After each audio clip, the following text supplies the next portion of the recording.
Introduction. The day your real life begins. The day your real life truly begins is the day you stop waiting for someone else to believe in you first. Most people don't lose because they lack talent or opportunity. They lose because they keep searching for an outside force to push them forward, a mentor, a cheerleader, a perfectly timed circumstance. Think about the ideas you've shelved, the decisions you've deferred, the goals you abandoned not because they were impossible, but because nobody shoved you toward them hard enough. Every day spent waiting for that external push is a day quietly surrendered. Real self-reliance isn't a personality trait you're born with. It's a discipline you build. It means establishing habits that hold you upright on the days nobody notices you're even standing. It means trusting your own choices even when fear is screaming in your ear. It means proving your worth not with words, but with consistent, unglamorous action.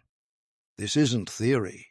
This is a workbook for the real world, for the moments you feel stuck, for the mornings you can't find a reason to begin, for the stretches where the work feels pointless and the results feel invisible.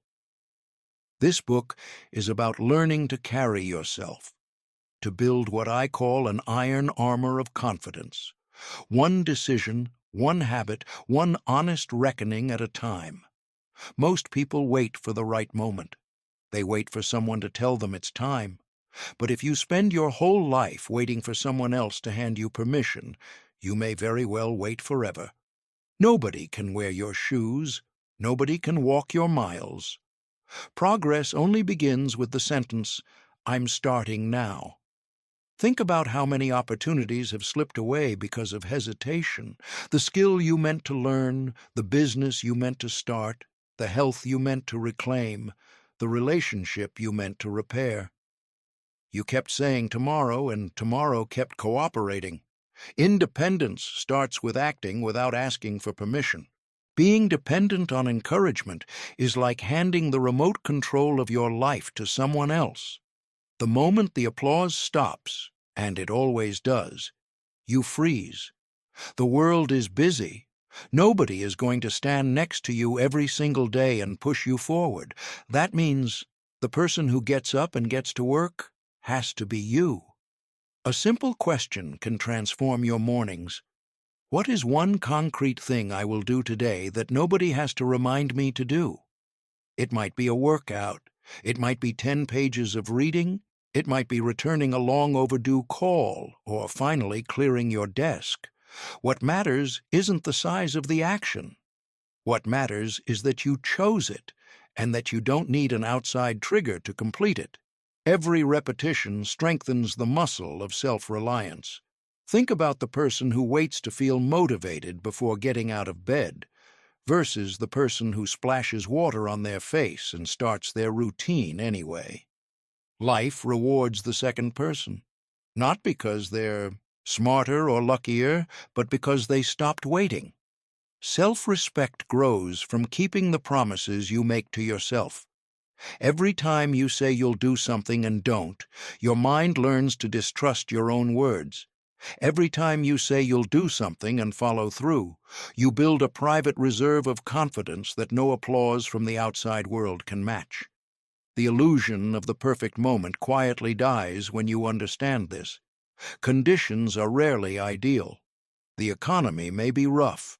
Your family may not understand. Your friends may not show up. Waiting for all of those variables to align is a lifetime of delay. The people who build something meaningful don't choose perfect conditions. They choose the courage to take the next step on imperfect ground. Waiting steals energy. Movement gives it back. Ask yourself, if you had stopped waiting 5 years ago, where would you be standing today? That question isn't meant to produce guilt. It's meant to reveal possibility, because today is a new chance. One of the most effective tools I've encountered is becoming your own coach. Stop using the language of excuses. Start using the language of agency. Write your goals somewhere you'll see them every morning. When doubt rises, return to them. Don't wait for someone to remind you. Grow your internal compass. Fear is usually the engine behind waiting. Fear of failure, fear of judgment, fear of doing it wrong. But here's the thing about fear. It doesn't shrink when you delay. It grows. The moment you take the first step, it begins to lose its grip. Most of the catastrophe you imagined never arrives, and even when you stumble, the stumble is not the end. It's the instruction manual for your next attempt. Early in any career, consider two people. One waits to be recognized before acting. The other takes initiative even when no one is watching. The winner is always the second one, because life rewards initiative, not patience, not waiting, not careful hesitation. Every day you pass waiting for someone to push you is another day that movers and builders are pulling ahead. So stop waiting for permission, approval, or the right mood. Stand up and walk. Building the habit of self-direction starts small. 7 days. Pick one action each day that comes entirely from your own initiative. Tell no one. Expect no applause. When it's done, what you'll feel is something rare, the sensation of control. That feeling is the foundation of everything this book is about. Stop waiting for the push, the art of self-direction. Let's begin with a story. Marcus was 32 years old, working a mid-level marketing job in Chicago, and he had been about to start his own consulting firm for 6 years. Every year, he had better reasons to delay. The market wasn't right. He needed one more certification. His savings weren't quite there. He was brilliant. His co-workers knew it. His family knew it. Marcus knew it. What Marcus didn't realize was that he had built his entire identity around the idea of waiting for external validation. He was waiting for his boss to recognize him, waiting for a mentor to appear, waiting for someone, anyone, to say, "Marcus, you're ready. Go." That moment never came, not because Marcus wasn't ready, but because the world doesn't operate that way. Readiness isn't announced. It's built. And it's built in the exact moments when no one is watching. The dependency trap. When you tie your ability to act to someone else's encouragement, you hand over the most important power you have, the power to begin. In every area of life, health, career, relationships, finances, the people who build lasting momentum are the ones who stopped waiting for an invitation. Think about the mechanics of external motivation. Someone encourages you, and you feel a surge of energy. You act. But what happens when that person moves on, gets busy, stops paying attention? If your action was fueled by their attention, it evaporates the moment. They look away. Internal motivation doesn't evaporate. It builds. Every time you act without waiting for a signal, you train your nervous system to associate action with your own identity, not with someone else's reaction to you. The question that changes everything. There's a simple question that coaches at the highest levels of sports, business, and the military use to separate those who grow from those who plateau. What can I control? You cannot control market conditions. You cannot control other people's opinions. You cannot control whether your ideas are received warmly or dismissed. You cannot control timing or luck or the specific breaks that come your way. But you can control whether you show up. You can control whether you prepare. You can control the quality of your effort on any given day. You can control whether you keep your promise to yourself this morning. That's where your power lives. Not in the outcome, but in the input. And once you truly understand that, waiting stops being the default. Building your internal engine. Practical self-direction isn't about becoming some emotionless machine. It's about recognizing that feelings are information, not instructions. You can feel tired and still begin. You can feel uncertain and still move. You can feel uninspired and still open the document, lace up the shoes, or pick up the phone. The gap between the person who succeeds and the person who doesn't is rarely talent. It's this: one of them learned to act before they felt ready. The other kept waiting for readiness to arrive like a package on the doorstep. Try this experiment for 1 week. Each morning, identify one action, specific, measurable, small, that you will complete entirely on your own initiative. No reminders, no accountability partner, just you and your word to yourself. Write it down the night before. Execute it the next day. At the end of 7 days, review what you've done. What you'll discover is a quiet revolution happening in how you see yourself. You'll notice that the version of you who executes things without being pushed is available.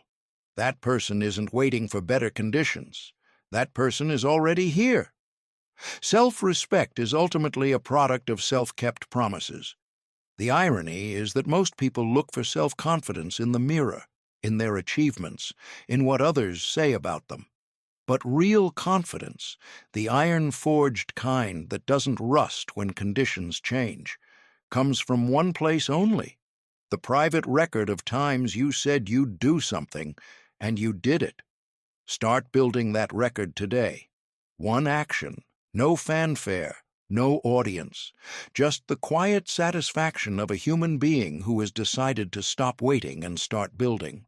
Trust your own judgment, the courage to decide.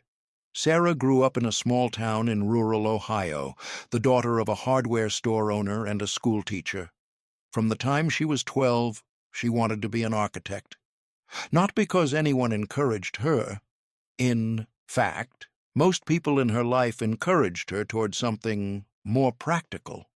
She spent years second-guessing herself, asking everyone around her whether architecture was a realistic goal, whether she was smart enough, whether the job market would cooperate.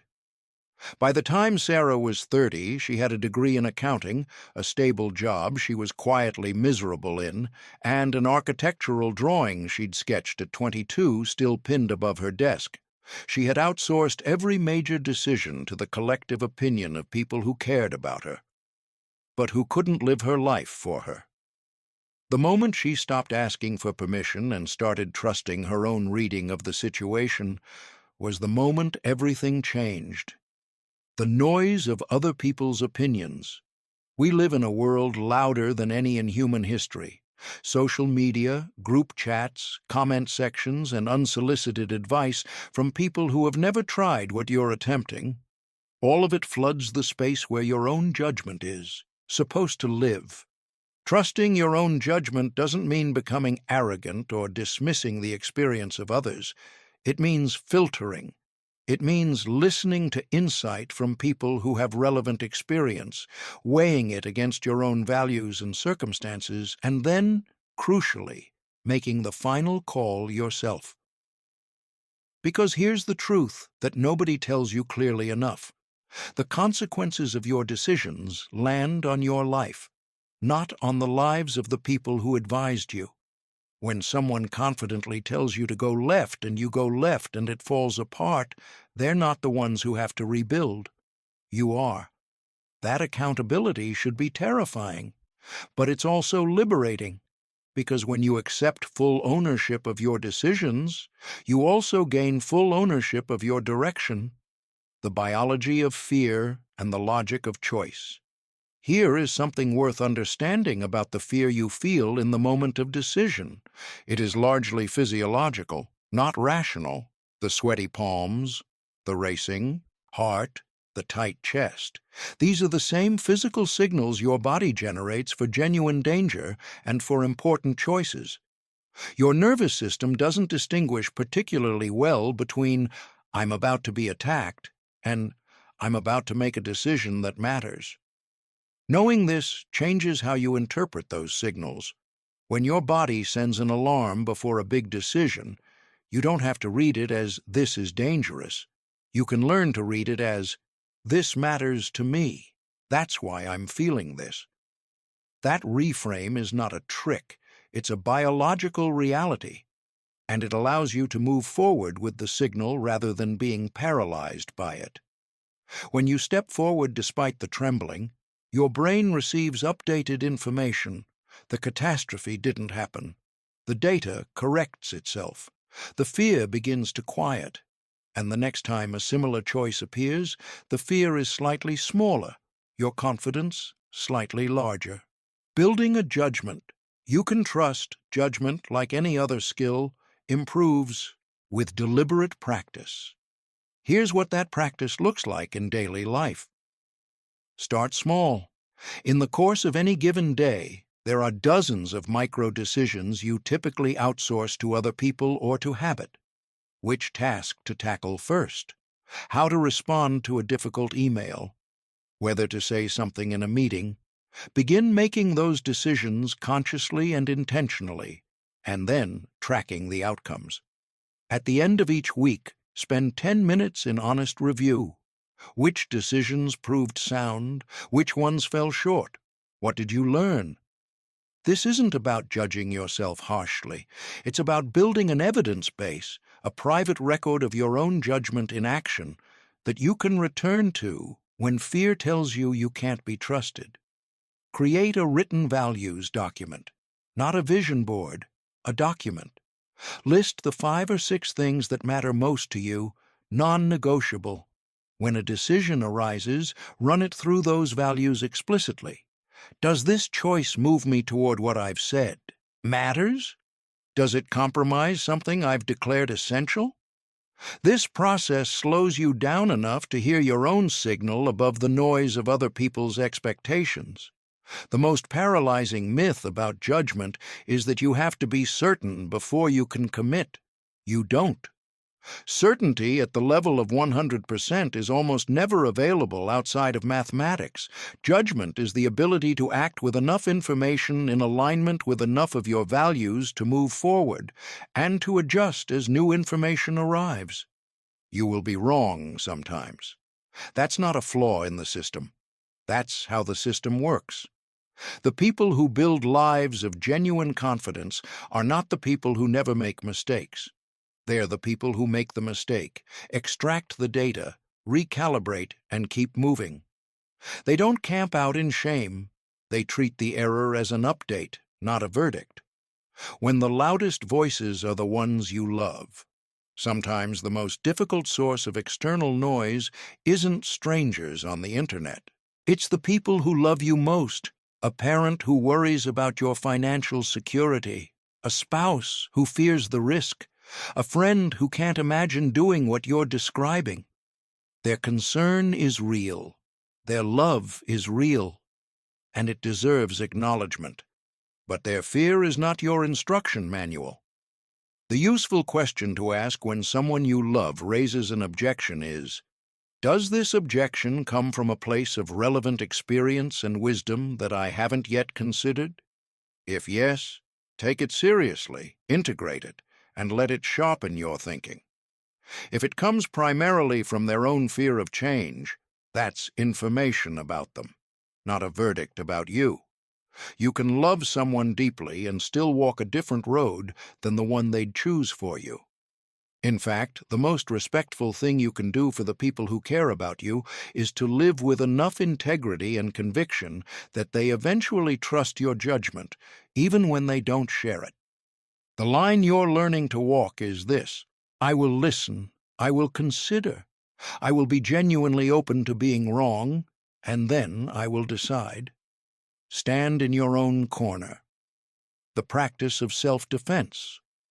Daniel had spent 11 years at the same architecture firm in Austin, Texas. He was good at his job. By most measures, he was one of the best designers they had. But over time, a quiet pattern had emerged.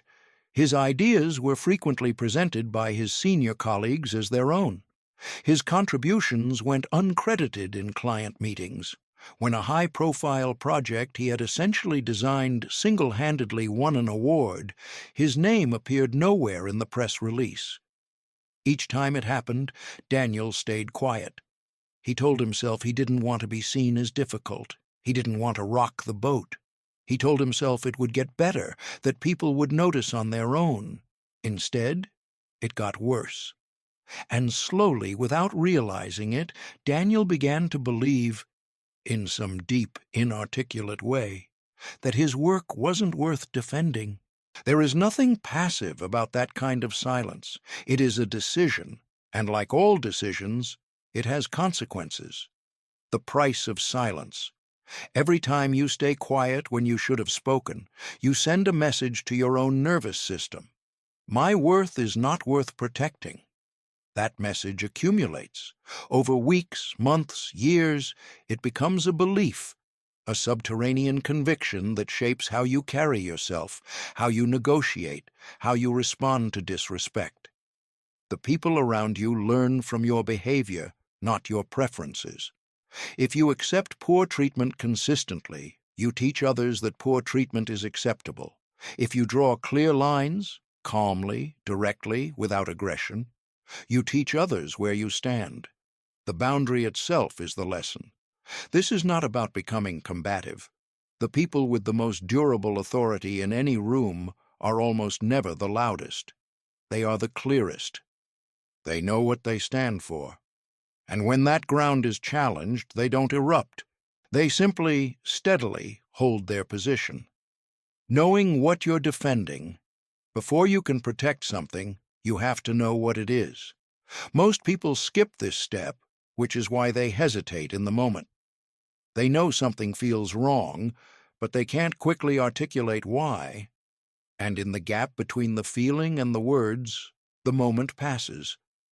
Take time, outside of conflict, to identify your non-negotiables. What treatment is simply not acceptable to you, regardless of the relationship or the context? What do you need to feel respected? What are the lines that, if crossed, you will respond to, not with rage, but with clarity? Write them down, not to become rigid or combative, but to reduce the latency between your recognition of a violation and your response to it. Knowing in advance where you stand makes standing easier in the moment. How to speak without surrendering. There is a skill in responding to disrespect that most people never develop because they swing between two dysfunctional extremes: complete silence or explosive reaction. Neither one serves you. The first communicates that you can be dismissed. The second hands the other person a reason to dismiss you. The effective middle is calm specificity, not, "You always do this, it's so frustrating." Instead, "When this project was presented without my name attached, that wasn't accurate, and I want us to correct it going forward." Not a rant, not a declaration of war. A clear, factual statement about what happened and what you expect. This approach accomplishes several things simultaneously. It keeps you in a position of strength because anger typically signals that someone has gotten under your skin, while calm signals that you're operating from a position of security. It gives the other person a clear and specific action to take, and it demonstrates that you are consistent, that your standards aren't negotiable when you're in a good mood, but enforceable only when you're furious. Consistency is everything in this domain. A boundary stated once and then unenforced isn't a boundary. It's a suggestion. The first time you let something slide after naming it, you've actually communicated something worse than if you'd never named it at all. I say things I don't mean. If you've made a statement about what you will and won't accept, that statement has to be backed by behavior. Not aggression, not punishment, just the steady, consistent follow-through that says, "I meant what I said," when protection means distance. Not every situation can be resolved with a direct conversation. Some people are not interested in changing their behavior regardless of how clearly or calmly you address it. Some environments are genuinely toxic, not just temporarily uncomfortable. In those cases, self-protection means something different. It means creating distance. It means reducing exposure. It means recognizing that your energy is finite and that spending it fighting for respect from people who are structurally invested in withholding it is a losing game. Walking away from a situation isn't defeat. In many contexts, it's the most powerful move available. You are not a building code. You are not required to remain in a structure just because you once entered it. When the cost of staying exceeds the value of what you're gaining, the self-respecting move is to leave. This applies to jobs, to relationships, to social groups. Some of the most important decisions people with high self-respect make are not decisions to engage. They are decisions to exit. Daniel eventually left the firm. He spent 3 months building a portfolio that made his individual contributions undeniable, and then he walked into his own practice. Within 2 years, clients were specifically seeking him by name. The talent that had been systematically undervalued in one context became the cornerstone of his reputation in another. He didn't win by staying silent. He didn't win by exploding. He won by deciding that his work was worth protecting, and then organizing his life around that belief. Invisible architecture, building stability no one sees. In early 2018, a young woman named Jasmine moved to Seattle with $3,000 in savings and a job offer from a startup that folded 8 weeks after she arrived. She had no local network, no safety net, and for the better part of a year, she worked 3 part-time jobs while building a graphic design practice on evenings and weekends. Nobody saw that year. Nobody posted about it. No one was tracking her progress or sending encouragement. It was, in every literal sense, invisible work, unglamorous, exhausting, unrewarded by external recognition. But it was also the year that built everything that came after. The clients who hired her later, the studio she opened 2 years on, the reputation she carries now, all of it traces back to an invisible year of building in the dark. Stability, real stability, is almost always built in secret. The seduction of quick results. We live in a culture that has built an entire economy around the illusion of instant transformation.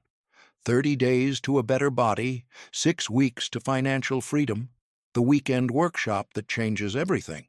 This isn't just marketing. It has reshaped what people believe is possible and how long it should take to get there. The result is a generation of people who begin with tremendous energy and abandon their efforts the moment results aren't immediately visible. They haven't failed because they weren't capable. They've failed because they were expecting the wrong timeline. Real stability in finances, in health, in skill, in relationships is not built on a 30-day timeline. It is built on a 300-day timeline, a 3-year timeline, a 10-year trajectory of small, consistent inputs that compound over time. The compounding effect in personal development works exactly the way it works in investment. The early returns seem negligible, and then, at some point that feels almost arbitrary, everything accelerates. The system over the feeling. One of the most destructive misconceptions about productivity and discipline is that you should feel motivated to do the work before you begin. Motivation is a mood. Moods are weather patterns. They shift, they intensify, they disappear for weeks at a time. If your production is dependent on your mood, you will be as inconsistent as your mood, which is very inconsistent. The people who build stable, compounding results are not motivated every day. They have systems. A system doesn't ask how you feel. It simply runs. You've decided in advance that at 6 a.m. on Tuesday and Thursday and Saturday, you do this specific thing. When the alarm sounds, you're not evaluating whether you feel like it. You've already decided. The only question is execution. This is how elite military units, high-performing surgical teams, and championship athletes train. They reduce decision fatigue to near zero by systematizing their most critical habits. The decision was made months ago. Today is just execution. Building your own system starts with identifying the 2 or 3 behaviors that, if performed consistently, would have the highest impact on the area of your life you most want to develop. Not 20 behaviors, 2 or 3. Specificity matters here. Not, I'll work out more, but at 7 a.m. on Monday, Wednesday, and Friday, I complete this specific workout.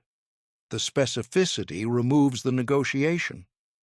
The practice of micro-discipline. There's a concept I call micro-discipline, the practice of honoring very small commitments consistently, specifically because they seem too small to matter. Make your bed every morning, not because it changes your bedding situation, but because it is a declaration. It's the first decision of the day, and it signals to your nervous system, I am someone who follows through on what I've decided. That signal echoes through every subsequent decision in the day. Read 10 pages every evening. Not because 10 pages will transform your knowledge in a week, but because over the course of a year, even 2 pages short of that, you've read somewhere between 5 and 8 books. And more importantly, you've demonstrated to yourself 365 times that you do what you say you'll do. These micro-commitments are the raw materials of identity. They are how the belief, I am someone who follows through, gets installed, not through willpower or inspiration, but through repetition. What to do when you fall short? Because you will. That's not pessimism, that's accuracy. There will be days when the system breaks down, when you oversleep and skip the workout, when the week gets away from you and the habit doesn't run, when stress or illness or life simply overrides your best intentions. The question is not whether you'll fall short. The question is how quickly you return. The most destructive thing most people do after a lapse is turn it into a narrative. I've broken my streak, so I'm the kind of person who can't maintain a streak. That narrative is the real problem, not the missed day. High performers in every field have what researchers call high recovery velocity, the speed with which they return to baseline after a disruption. They don't spiral into self-criticism. They don't make the lapse a story about their identity. They note it. They understand what caused it, and they return to the system the very next opportunity. 1 missed day is an incident. 10 missed days without recovery is a pattern. Keep the recovery velocity high, and no single disruption can unravel what you're building. Honest in the dark. Integrity. When nobody is watching. In the summer of 2015, a financial analyst named Kevin was working at a mid-size investment firm in Charlotte, North Carolina. During a routine audit of a client portfolio, he discovered an error, a significant one that had caused the client to receive, over the course of 2 years, substantially more in returns than they were entitled to under their agreement. His manager was on vacation. The client didn't know. The firm's automated systems hadn't flagged it. Kevin was the only person in the world who knew about this particular discrepancy. Nobody was watching.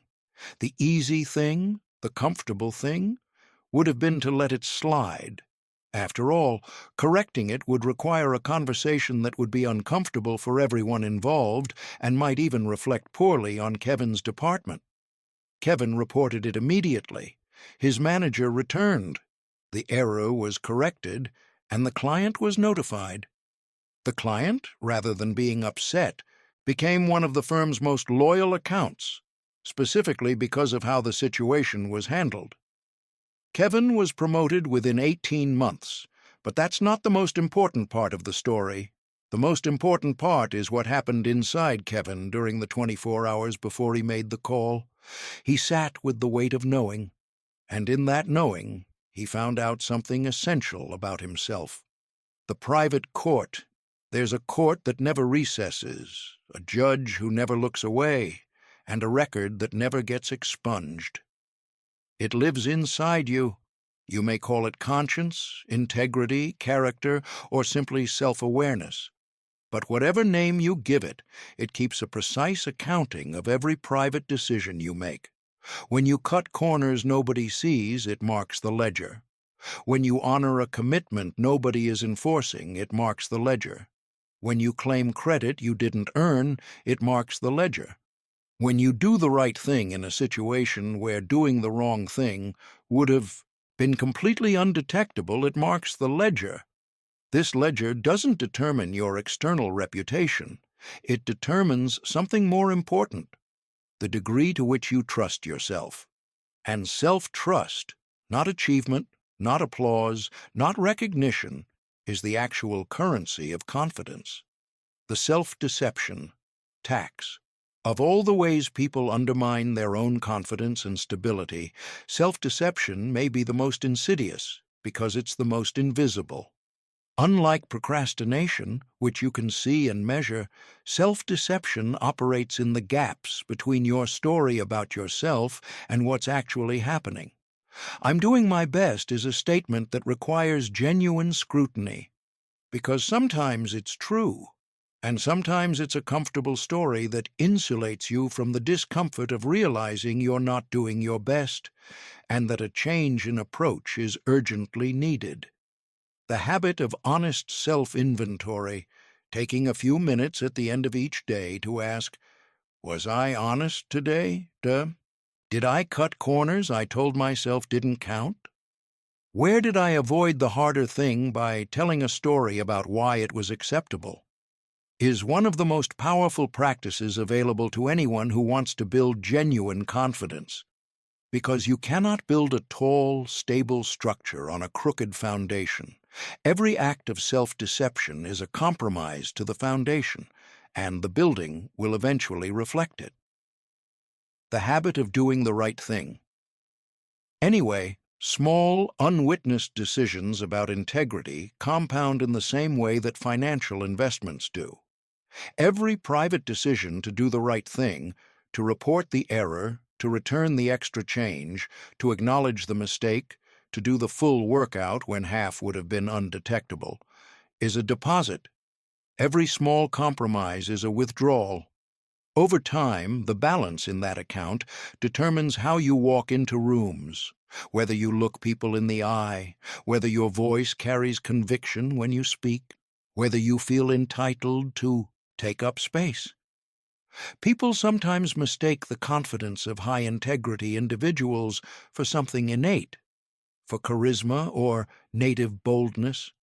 Often, what they're actually sensing is the accumulated weight of 1,000 small private decisions to choose honesty over comfort. That's not charisma, that's architecture. Here's a practical challenge. For the next 30 days, identify one situation each week where the honest, right action was available to you in private, with no external accountability. Take that action. Don't tell anyone about it. Just note it internally, because you'll feel the deposit. Over a month, 4 such moments. Over a year, more than 50. Over a lifetime, a foundation that can hold the weight of a full life, lived without the quiet anxiety of the self that doesn't quite trust itself. The comfort trap. Why easy is the enemy.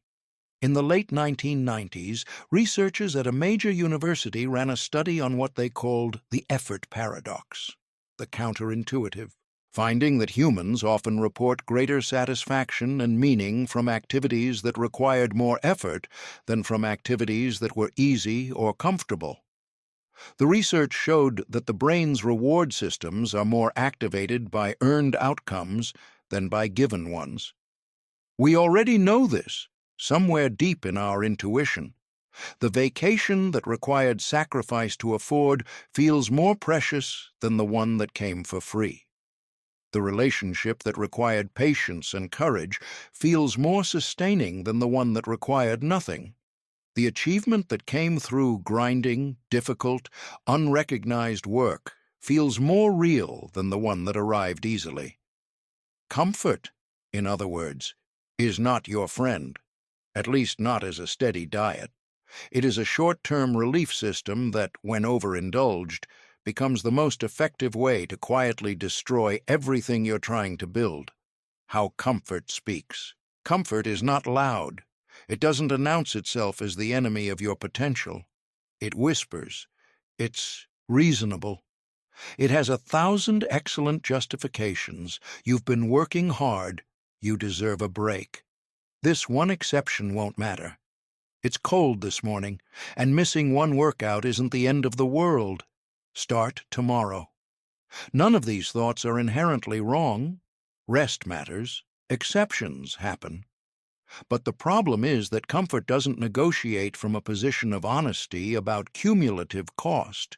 It presents each small concession as isolated, when in reality they are part of a pattern that, over months and years, determines the distance between where you are and where you want to be.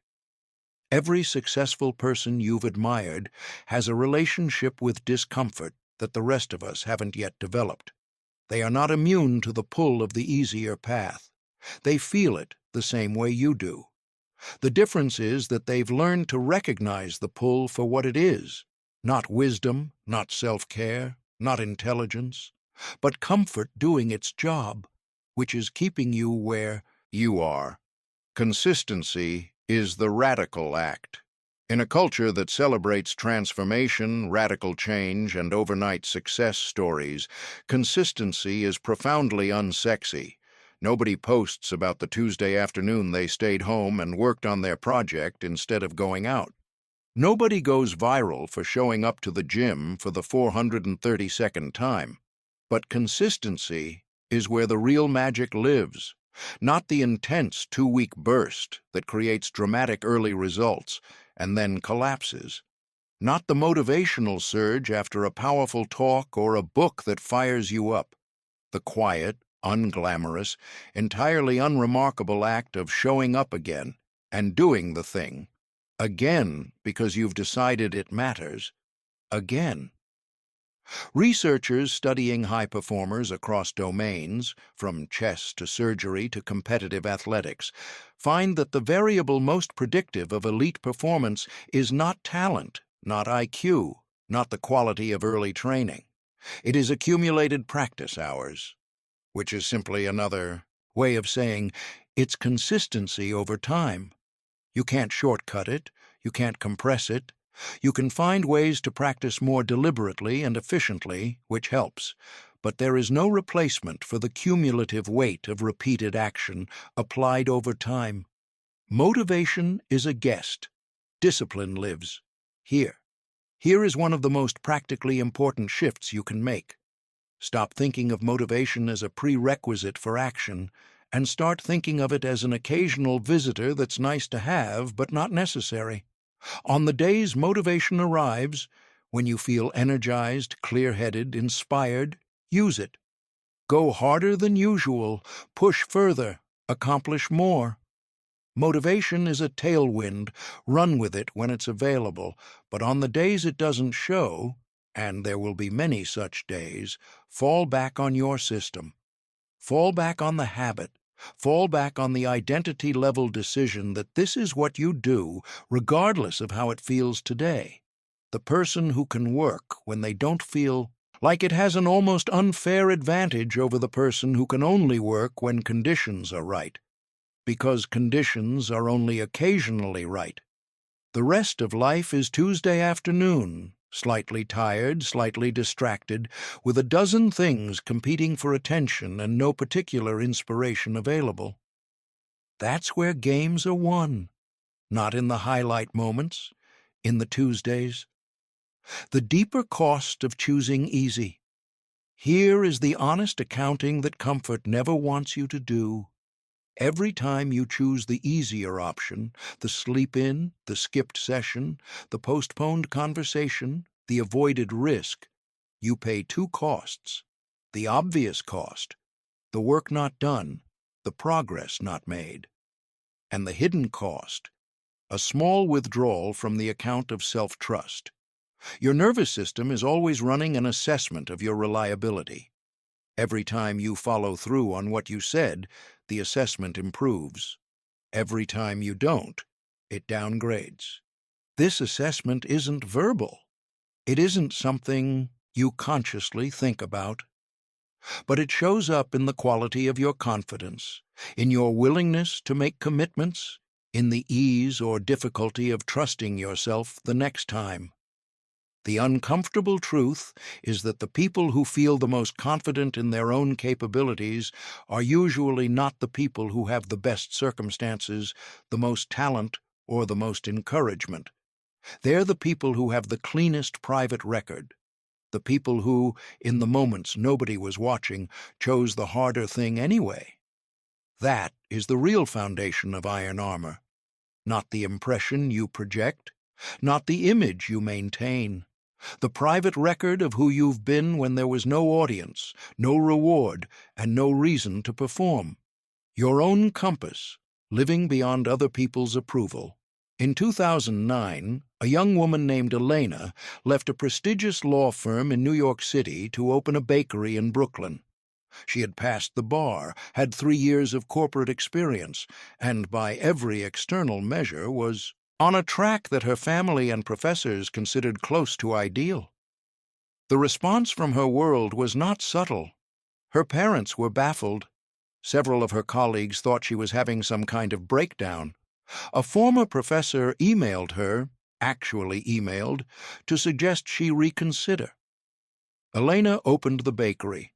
Within 5 years, it had been featured in 3 national publications, had a wait list for custom orders extending several months, and had become a cornerstone of the neighborhood it served. She employed 11 people. She had never been happier or more certain of anything in her professional life. The version of Elena who existed in other people's expectations never would have built that. The version of Elena who had learned to hold her own counsel, to listen carefully, consider genuinely, and then decide for herself, built something the people who doubted her now point to with pride. The invisible chains of approval dependence. Most people are not aware of the degree to which their decisions are shaped by what other people will think. It operates below the level of conscious deliberation. You don't ask yourself, would my family approve of this? You simply feel a pull toward certain decisions and a resistance toward others, and that pull and resistance are invisibly organized around anticipated approval. The problem isn't that you care what people think. Caring about other people's experience of you is a mark of social intelligence and empathy. The problem is when the anticipated approval of others becomes the dominant input into your decisions, more powerful than your own values, your own knowledge of yourself, your own reading of your situation. When that happens, you have handed the steering wheel to a committee that isn't in the car. They can't see the road you're on. They don't know the full picture, and they can't feel the consequences of the turn you make. The art of selective input. The goal is not to become immune to feedback or impervious to outside perspective. Feedback is enormously valuable. The perspectives of people who know you, love you, and have relevant experience can genuinely improve your decisions. Dismiss all of it, and you'll make avoidable mistakes. The goal is selectivity. Developing a clear framework for which input to weight heavily, which to consider lightly, and which to acknowledge politely, and then set aside. Here is a simple framework that works well. First, is this person's advice coming from direct relevant experience or from their own anxiety? Someone who has started a business has useful things to say about your business idea. Someone who has never started a business but is very worried about financial security is expressing their emotional state, not giving you actionable information. Both deserve respect, but only the first deserves significant weight in your decision. Second, is this feedback about the decision or about the person giving it? Some people give feedback that is more about their own desires, fears, or projections than about your situation. Learn to distinguish between input that genuinely addresses your circumstances and input that is primarily a disclosure of the other person's state. Third, does this feedback help me make a better decision, Or does it primarily make the person giving it feel better? Good advisors leave you better equipped to decide. Poor advisors leave you more confused, more anxious, or more dependent on further input. Learn to feel the difference. Defining your own standard. One of the most powerful practices available to anyone trying to develop genuine independence is to explicitly define their own success criteria, in writing in advance, before consulting anyone else's opinion. What does success in this area of your life actually look like to you? Not to your parents, not to your peer group, not to the dominant culture you were raised in. To you, specifically, based on your values, your temperament, your actual preferences. Most people have never done this exercise. They've absorbed a definition of success from the environment they grew up in, accepted it largely without examination, and spent their lives orienting toward it.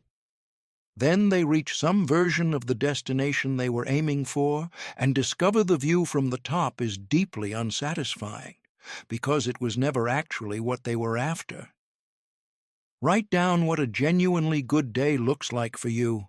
Write down what you'd want your life to look like in 10 years if nobody whose opinion you cared about would ever know. Write down what kind of person you want to be, independent of what kind of person earns the most admiration in your social context. This document becomes your compass. When decisions arise, big and small, you have a reference point that doesn't depend on a crowd. You're navigating by something stable and internal rather than something variable and external. The loneliness that precedes freedom. Here is something people rarely tell you about the process of developing genuine independence. It is, at least for a period, lonely. When you begin making decisions based on your own values rather than on the anticipated reactions of your social group, you will diverge from that group in ways that are visible and sometimes uncomfortable. People will misread it. They may think you're becoming arrogant or distant or that something is wrong. They may apply pressure. Some relationships will adjust and find a new equilibrium. Some may not survive the adjustment. This is the cost of becoming a person who lives from the inside out. It is real, and it is worth it, because on the other side of that loneliness is something that cannot be given by a crowd, the deep, solid knowledge that the life you're living is actually yours, that the choices you're making reflect who you genuinely are, that when you lie awake at night, there's nothing nagging at you about the ways you've betrayed yourself to maintain someone else's comfort. That knowledge is the bedrock of the iron armor, not the absence of doubt or fear or loneliness, but the unassailable sense that however this turns out, it's authentically yours. Working in the dark, the power of invisible progress. Between 1935 and 1945, a composer named Victor spent most of his waking hours writing music in a basement studio in Vienna, then in a refugee camp in southern France, then in a one-room apartment in Montreal with a shared bathroom and a piano that was slightly out of tune. He was unknown. He had no record label, no manager, no audience. He had only the music. The orchestras that premiered his work in the 1960s were performing pieces that had been written, refined, and revised in complete obscurity for nearly 3 decades. The applause that eventually came was enormous, but it arrived long after the work had been completed, in rooms where no one was clapping. This is not a rare story in the history of achievement. It is, in many ways, the standard story. The recognition comes after. The work happens in the absence of recognition, often for years, sometimes for decades. Understanding this, really absorbing it, changes everything about how you approach what you're building. Silence is not failure. The most common misreading of silence is that it means nothing is happening. In the context of building something real, silence is almost always where the actual building happens. The student who passes the exam wasn't applauded during the nights of studying. The athlete who wins the championship wasn't cheered during the morning practices in an empty gym. The professional who gets the promotion wasn't recognized during the months of unglamorous competence that made the promotion possible. If you're waiting for external confirmation that your progress is real before you're willing to continue, you will almost certainly quit before the confirmation ever arrives. Because external confirmation is a lagging indicator. The reality of your development precedes the recognition of your development. Always. This means you need to develop an internal measurement system, a way of knowing you're progressing that doesn't depend on anyone else's assessment. This requires the habit of honest self-evaluation, not self-criticism, not self-congratulation, but clear-eyed observation of what's actually happening. The comparison trap social media has introduced a specific form of madness into the process of building anything. You're working in obscurity, grinding through the slow, compounding early phase of developing a skill or building a practice. Meanwhile, your feed is full of people, apparently at roughly your level or even less advanced, who are posting highlights of accomplishments and recognition. The rational understanding that what you're seeing is a curated highlight reel doesn't fully counteract the emotional impact of the comparison. You see their progress and your silence. You feel behind. The only useful response is radical. Delete the comparison entirely. Not because other people's success is threatening, but because their timeline has absolutely no bearing on yours. Their inputs, their circumstances, their context, their strengths and weaknesses are all different from yours. Measuring your progress against theirs is like trying to evaluate the health of an apple tree by comparing it to an oak. Your only meaningful comparison is to the version of you from 30 days ago. Are you more skilled, more informed, more consistent, better equipped? If the answer is yes, you are winning, regardless of what anyone else's highlight reel looks like. Protecting your practice. There's something that happens to a practice when it's exposed to external evaluation prematurely. It becomes deformed, shaped by the reactions and expectations of the audience rather than by its own internal logic. The creator starts optimizing for approval rather than for quality. The athlete starts performing for the crowd rather than developing the fundamentals. This is why so many high performers in every field are fiercely protective of their practice time. The unwitnessed, unposted, unrecorded time where actual development happens. They understand that the work needs to mature before it benefits from external input. That there's a phase of development where the most useful thing you can do is close the door and work without an audience. Your inner life is the same way. The development of judgment, values, and confidence needs private time, time to consolidate, to be tested in small ways without high stakes, to build a foundation before the external world begins putting weight on it. This doesn't mean never sharing your work, never seeking feedback, never testing yourself against external standards. It means understanding the phase you're in and protecting the integrity of the development process accordingly. The satisfaction that doesn't require witnesses. There is a particular quality of satisfaction available only in the moments nobody is watching. The moment you complete a difficult training session and there's no one to tell about it, the moment you make the right choice in a private situation that no one will ever know about. The moment you hold your own standard in a circumstance where letting it slip would have been entirely undetectable. That satisfaction is different from the satisfaction of recognition. It's more solid. It doesn't fade when the applause stops, because it was never dependent on applause. It comes from you, and it belongs entirely to you. Learn to seek it. Learn to recognize it when it comes. Learn to use it as fuel. Because it is available every single day, in small doses, in the invisible moments that make up the actual texture of your life. and it is, ultimately, the truest measure of the armor you're building. Discipline under fire. When life gets hard. In the spring of 2020, a physical therapist named Roberto found himself without work. His clinic closed under state orders, his lease continued at full price, and his savings, built over 8 years of careful financial management, began to drain. He had 2 kids in middle school, a mortgage, and a profession that had been suddenly rendered impossible to practice in its existing form. Roberto could not control the virus. He could not control the state orders. He could not control the timeline of his client's return. What he could control was his morning routine, his daily call to a small group of colleagues he'd been meeting with virtually, the 3 hours each afternoon he spent building a telehealth platform, and the weekly conversations with his accountant to manage the runway his savings provided. He could not control the storm. He could control how he stood in it. That distinction between what you can and cannot control is the entire foundation of performing under pressure.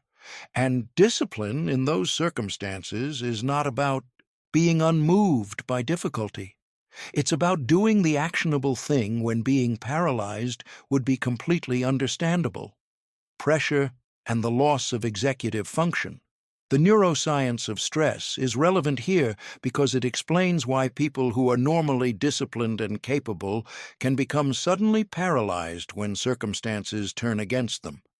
Under sustained high stress, the brain's prefrontal cortex, the seat of long-range planning, judgment, and self-regulation, becomes impaired. The system that runs on fear and immediate reaction takes over. You become more reactive and less strategic. Understanding this physiological reality changes how you design your response to pressure. If you wait until you're under stress to figure out what you're going to do, you're making decisions with a degraded tool. The prefrontal cortex that normally serves you well is operating at reduced capacity precisely when you most need it. The solution is pre-commitment, deciding in advance, during calm periods, what you will do when specific types of challenges arise. Not vague intentions, specific, concrete protocols. If I lose this client, I will spend the first hour of every morning reaching out to 3 new potential clients. If this project falls apart, I will spend 1 week documenting the lessons before pursuing the next opportunity. If I can't afford this option, I will pivot to this specific alternative. Pre-committed decisions bypass the degraded decision-making of the stressed brain. When the hard thing happens, you're not generating options under fire. You're executing a plan you made when you were clear-headed. The body keeps you accountable. One of the most reliable findings in performance psychology is that physical routine stabilizes psychological state. The person who maintains a sleep schedule, a physical practice, and regular nourishment during a period of sustained stress outperforms, by significant margins, the person who abandons those practices in the name of managing the crisis. This seems counterintuitive. Shouldn't you sacrifice the workout time to spend more hours addressing the problem? The research says no. The workout is managing your neurochemistry, your stress hormone levels, and your capacity to think clearly. Abandoning it doesn't give you more useful hours. It gives you more hours of diminished function. This is why, in Roberto's case, maintaining a strict morning routine was not a luxury. It was a structural component of his capacity to handle everything else. The hour he spent each morning on exercise, journaling, and planning was the hour that made the remaining 12 hours productive rather than frantic. Build your crisis plan around your physical practice, not in spite of it. The body is the instrument. Keep the instrument functional. Small actions as anchors. When everything around you is unstable, small, consistent actions create an experience of agency that interrupts the spiral of helplessness. You can't fix the whole problem in a day. You can't restore what was lost with a single effort, but you can take one concrete forward-moving action today, and then another tomorrow, and another the day after. These small actions do something important beyond their immediate contribution to the problem. They remind your nervous system that you are not passive. You are a person who does things. You are a person who acts in the face of difficulty. That self-perception, I am someone who moves forward, is itself a source of stability. Roberto, by the end of that spring, had rebuilt his practice in a form that was in several ways stronger than the original.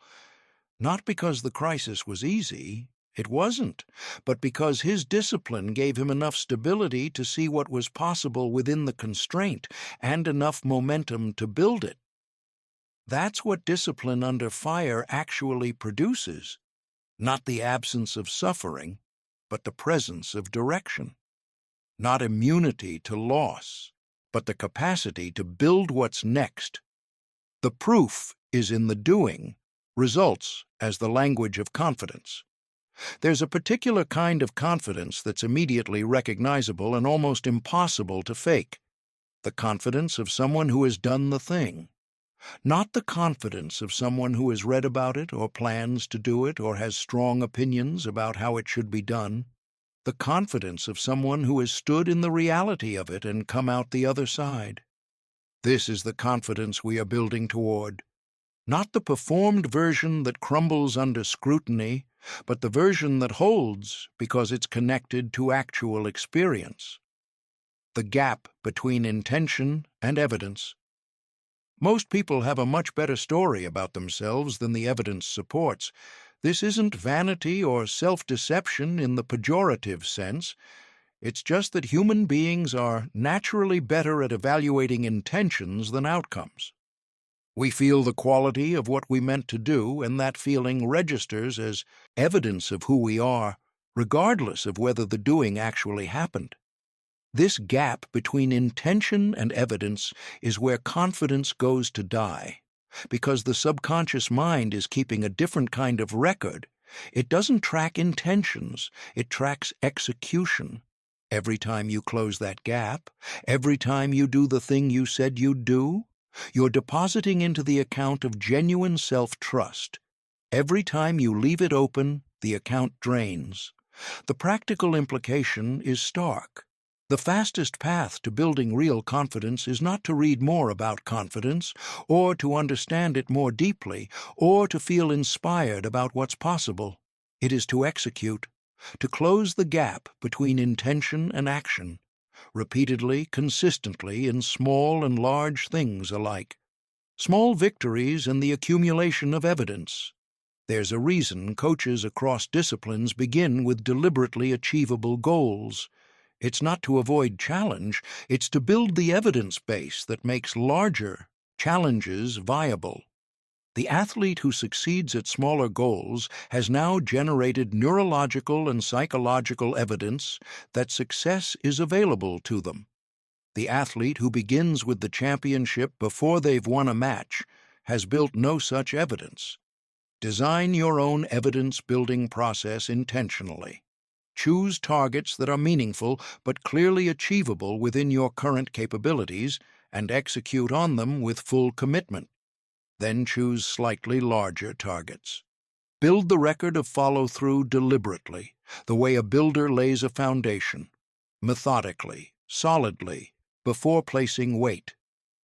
Each completed action, each kept commitment, each piece of evidence that you can do what you said, this is your actual confidence reserve, not the story you tell yourself, and not what others say about you. The record, your private and accumulating proof. Failure is data. The fear of failure keeps more people out of action than any other force. And yet, in every domain where expertise is studied carefully, failure is revealed to be not an obstacle to competence, but a primary mechanism of it. The surgeon who has navigated a complication is more capable because of the complication, not despite it. The entrepreneur who is rebuilt from a business failure carries knowledge that no formal training provides. the reframe that transforms your relationship with failure. A failed attempt is a data point, not a verdict. It tells you something specific about what doesn't work, which is genuinely useful information. It refines your approach. It surfaces assumptions that needed testing. It builds resilience, which is itself a form of capability that has no other source. The people who build the most durable confidence are not the people who never fail. They are the people who fail, extract the maximum data from the experience, and return to action with a more calibrated approach. The speed of the return is what matters. The willingness to extract the lesson rather than avoid the experience. The understanding that the armor isn't built in the victories, it's built in the recovery. Results speak for themselves. There comes a point in any sustained practice of execution where the results accumulate to a level that begins to speak independently. The portfolio that builds itself month by month. The health that reflects years of maintained habits. The reputation that reflects years of consistently delivered work. The relationships that reflect years of showing up with integrity. At some point, you don't need to convince anyone of anything, including yourself. The evidence speaks, and the confidence that grows from that evidence is not dependent on a good day, a recent success, or the opinion of any particular person. It is structural. It is built into the foundation. This is the iron armor, not a facade, not a performance, a structure built from the inside out. From thousands of private decisions to do the right thing, to follow through on commitments, to act without waiting for applause, to get back up after falling down, to work in the dark and trust the process, to stand in your own corner when no one else would. You build it one day at a time, one decision at a time, one private moment of integrity at a time, and one day you will notice that nothing the world throws at you reaches the core of who you are. Not criticism, not setback, not the silence of being unseen. Because the structure you've built isn't dependent on any of those things. It is yours, entirely, completely, irreversibly yours. The architecture of habits, how small actions build a life. The most dramatic transformation I have ever personally witnessed didn't happen in a boardroom or on a stage. It happened in a quiet apartment in Denver over the course of about 18 months in the life of a woman named Priya. Priya was 41 when she started. She was carrying 30 extra pounds, working a job she'd outgrown 5 years before, and spending most of her evenings on her couch with her phone and a glass of wine. She wasn't in crisis. She would have been the first to tell you that. She was just quietly and thoroughly stuck. She didn't change her life by making a dramatic decision. She changed it by making a series of small, deliberately chosen decisions in rapid succession. She started walking for 20 minutes each morning before checking her phone. She replaced one glass of wine each week with a sparkling water. She spent 15 minutes each Sunday planning the week ahead. She started reading for 30 minutes each night instead of scrolling. None of these things individually would have registered on a measurement instrument, but together, over time, they constituted a complete redesign of her default behavior and therefore of her life. What habits actually are. At the neurological level, a habit is a pattern of behavior so thoroughly encoded in the brain that it runs with minimal conscious involvement. The brain loves habits because they conserve energy. Instead of allocating fresh attention and decision-making resources to every action, it can offload familiar sequences to a lower-level, automatic system. This is deeply useful when your habits are good. It becomes destructive when your habits are poor, because the same efficiency that makes good habits effortless also makes bad habits sticky. Understanding this means that changing your life is not fundamentally a question of willpower. It's a question of habit, engineering. If you want different outcomes, you need to install different default behaviors, which means understanding how habits are formed and how they can be deliberately created. The formation cycle.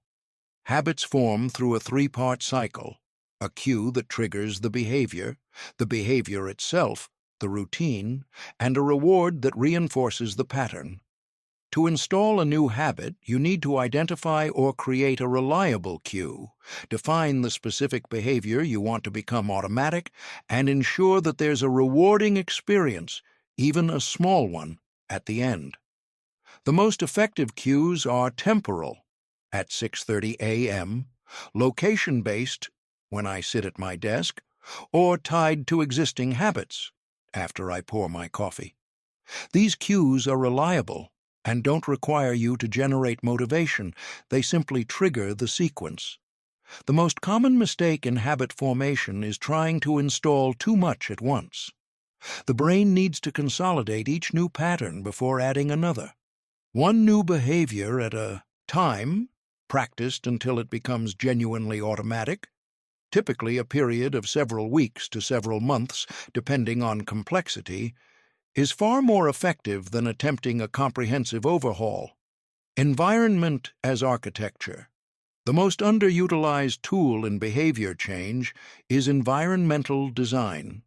Your environment is making it easier or harder to perform every behavior in your life, constantly, whether you're thinking about it or not. The food within easy reach is the food you'll eat. The book on your nightstand is the book you'll open. The notifications on your phone are the interruptions that will pull you away from focus. Designing your environment to make good habits easier and bad habits harder is not cheating. It's sophisticated. It's removing the need for willpower by reducing the number of decisions that require it. If you don't want to check social media compulsively, put the app on the last page of your phone's folder structure, requiring several deliberate steps to access. Friction reduces frequency. If you want to read more, place the book in the most visible location in the room where you spend the most time. If you want to exercise in the morning, lay out your clothes the night before, reducing the number of decisions standing between you and the workout. These are not trivial adjustments. Cumulative friction reduction is one of the most powerful forces available in behavior change. Identity as the ultimate reinforcer. There is a level of habit formation beyond the behavioral that is both more difficult and more powerful: identity-level change. When a behavior is integrated not just into your routine, but into your understanding of who you are, it becomes almost self-sustaining. The person who says, "I am trying to eat better," is at war with their habits daily. The person who says, "I am someone who takes care of my body," has a different relationship with every food decision. The identity becomes a standard, and the behaviors follow the standard. This is not instant. It's built through exactly the process described throughout this book. Small private commitments executed consistently, generating evidence, building a track record that the identity can be hung upon. But once the identity solidifies, the habits that support it become far easier to maintain because they are now expressions of who you are rather than efforts to become who you want to be. Priya, 18 months later, wasn't someone who was trying to be healthier. She was a person who walked every morning, who read every night, who planned her weeks. Those were simply true things about her. She didn't experience them as effort or discipline. She experienced them as expression. Conclusion: the architect of your own life. Every concept in this book, every chapter, every story, every framework points toward a single destination: the life that is genuinely yours. Not the life organized around what other people expect of you. Not the life constrained by waiting for permission. The life built day by day, decision by decision, habit by habit, from the inside out. The iron armor is not something you acquire once and then possess. It is something you build continuously. in the moments nobody is watching, in the decisions where the easy path was clearly visible, in the dark periods when no one was applauding and the temptation to stop was real. It is built in the Tuesday mornings when you did the work anyway, in the conversations where you said what was true instead of what was comfortable, in the decisions you made based on your own judgment, even when the people you loved most disagreed, in the promises you kept to yourself when breaking them would have been completely undetectable, in the failures you turned into data instead of verdicts. Let me close with a challenge. This week, identify one area of your life where you have been waiting for conditions to improve, waiting for someone to give you permission, waiting to feel ready, waiting for the applause to begin before you're willing to act. And begin, not tomorrow, today, with one small, specific, concrete action that moves you in the direction you've been circling without entering. Tell no one. Expect no recognition. Simply do it. And notice what happens in the space between the intention and the completion. That space, the moment when you said you would, and you did, is where the armor is forged. Not in grand proclamations or public declarations, in the quiet execution of private decisions made again and again and again across every domain of life. For as long as you're alive, you will face pressure, you will face silence, you will face the moments when the world doesn't see what you're building and doesn't reward what you're doing. You will face the disapproval of people you love, the indifference of people you hoped would care, and the internal voice that still, sometimes, tells you to wait. And in those moments, you will have this, the accumulating record of who you have been in the private moments, the evidence you have built, the habits that have become identity, the judgment you have trained, the integrity that has been practiced in the dark. That record is your armor. Nobody gave it to you. Nobody can take it away. It was forged by you, for you, in the invisible architecture of a life lived with discipline and honesty and genuine self-direction. The day your real life begins is the day you stop waiting for someone else to start it. That day can be today. The armor is yours to build. Start now.